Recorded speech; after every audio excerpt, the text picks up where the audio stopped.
We're meeting today with Alan Ennis, who's the president and CEO of Revlon. Thank you for joining us at Knowledge at Wharton. Thank you, Steve. Glad to be here.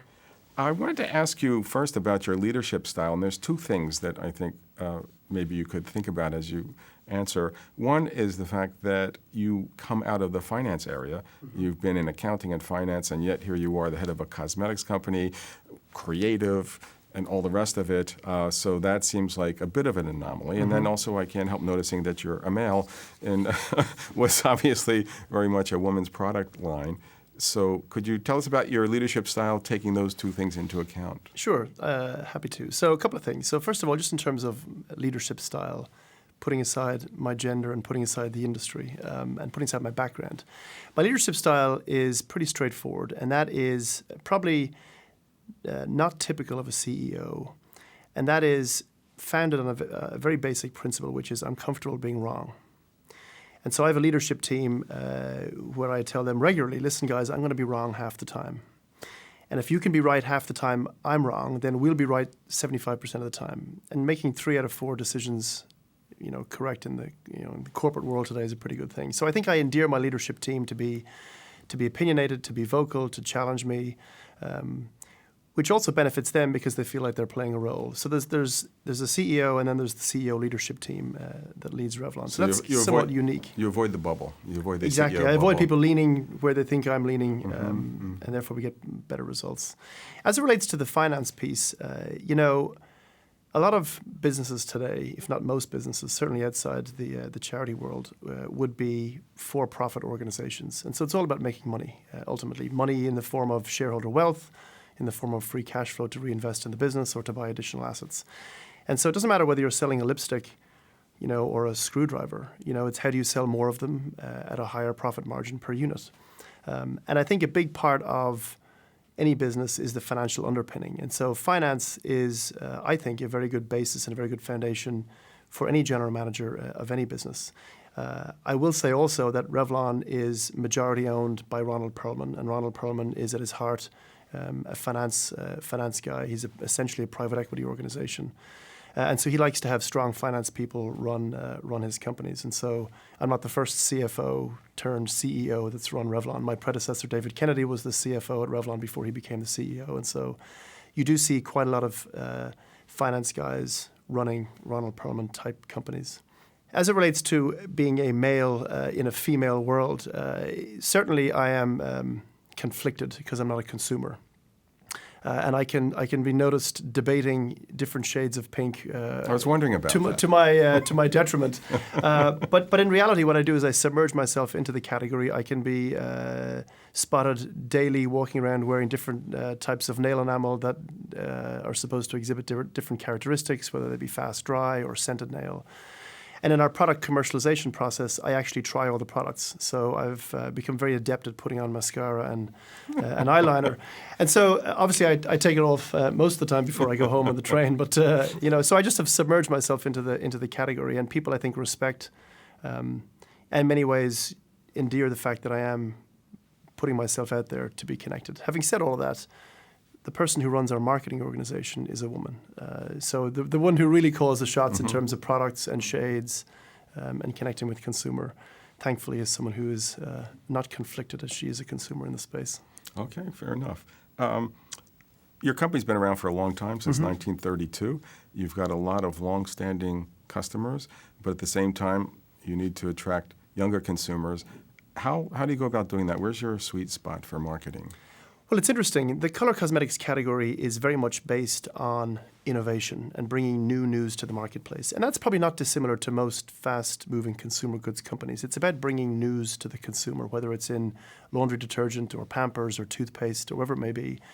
How do you bring something to her that solves a problem that she has? So how do you bring a mascara that is both volumizing and comes off easy but doesn't stain in the rain? How do you bring a lipstick to her that's long wear but doesn't feel tacky at the same time?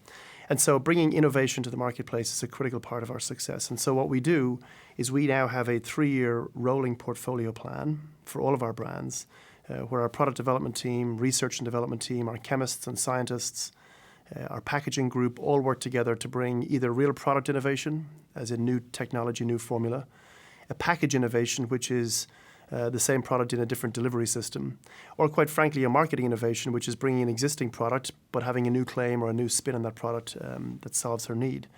And of course, it's a very competitive space.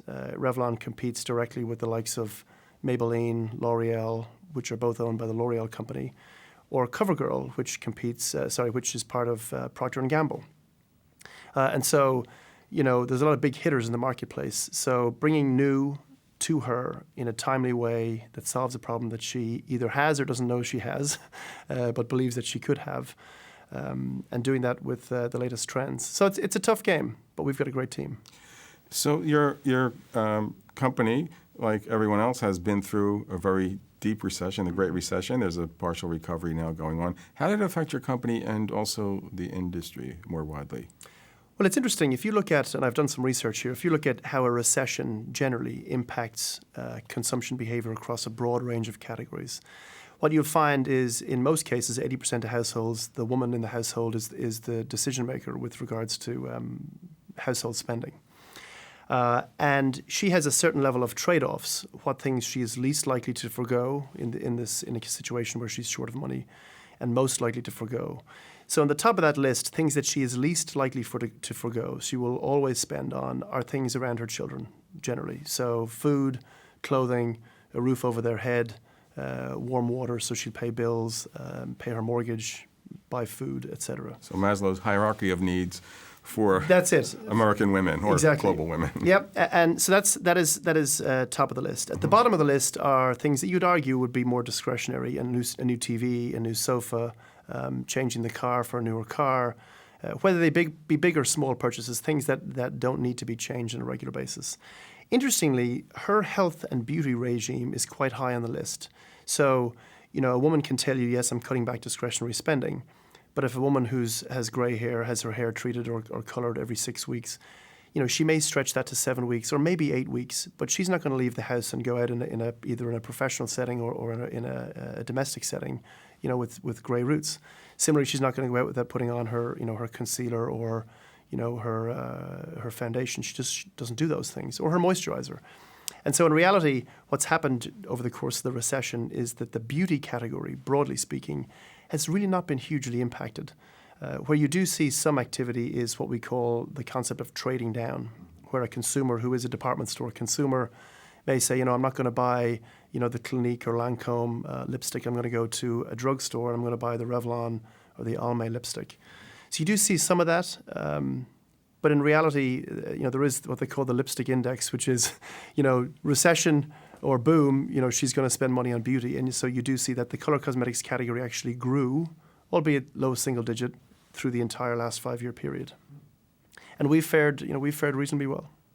When it comes to marketing, though, how is it that you approach it to support those trends that are already out there? So you've got the different ages also. Right. So in terms of marketing, and one of the things that I know that you want to talk about is around media and social media and how do you interact using all of the space that's out there. In reality, what's really important with marketing is to have a message, a communication that means something to her.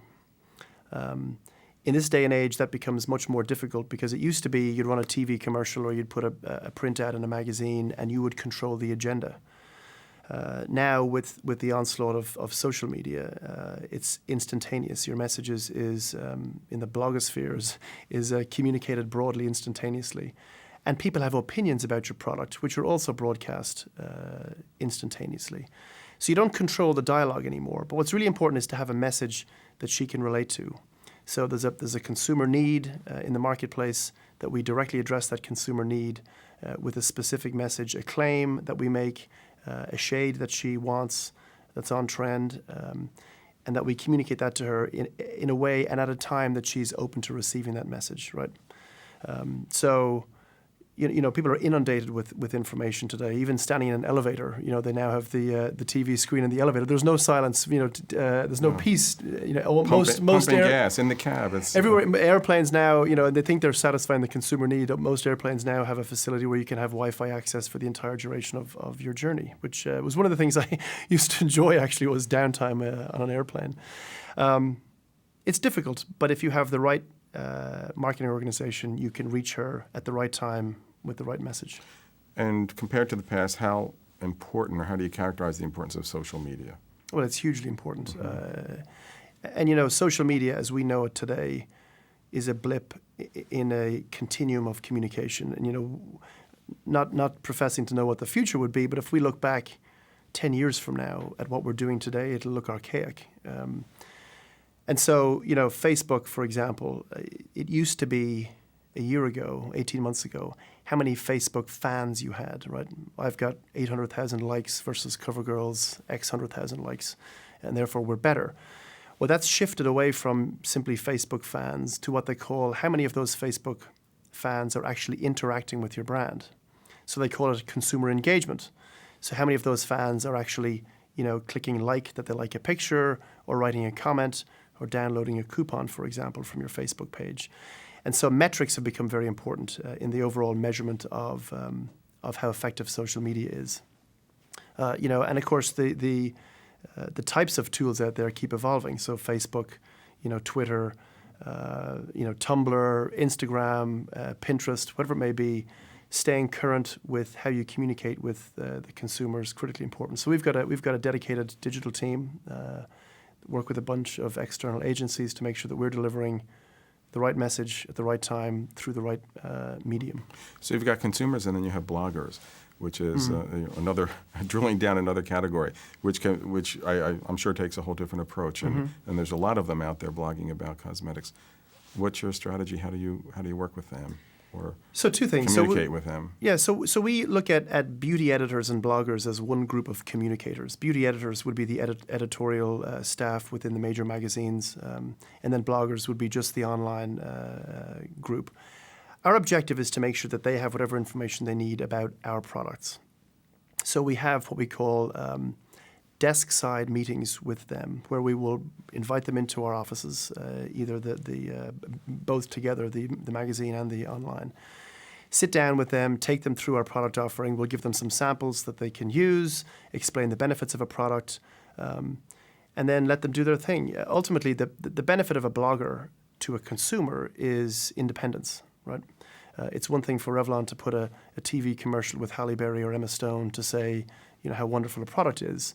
But the consumer respects, to a much greater degree, an independent voice of someone who is a consumer like them, a 25, 28-year-old woman who's tried a whole bunch of different lipsticks, and she's doing either a video blog or a written blog, telling the consumer group her view on the products. And so maintaining that level of independence with the bloggers is important. But of course, you have to facilitate the dialogue if they have questions, if they have needs, if they have concerns, if they've tried a product and they don't like it. Ask why. Are they using it the wrong way? Is there something about the delivery that they're confused about? So it becomes a bit of a focus group for you as well. Yes, yeah. Exactly. Yep. And one last thing, what challenge or challenges keep you up at night as a leader? Well, I have 3 young children, and they keep me up regularly at night. So generally, I sleep pretty well when they don't wake me. I'm a pretty calm individual. I don't get overly animated by business issues because getting animated in any way, anxiety, stress, isn't really helpful. So I try and manage that. Right, but just... But I think in reality, in the business world, the strength of competition is a big factor. When you're up against an $80 billion company like P&G or a $20 billion company like L'Oreal, and we're a $1.5 billion company, they've got a big stick. And so trying to stay one step ahead of them, trying to respond to the market as quickly as we can, and dealing with marketplace dynamics, because it changes very quickly, is probably what causes me the most sleepless nights, if there are any. Okay. Well, thanks very much for joining us. My pleasure, Steve.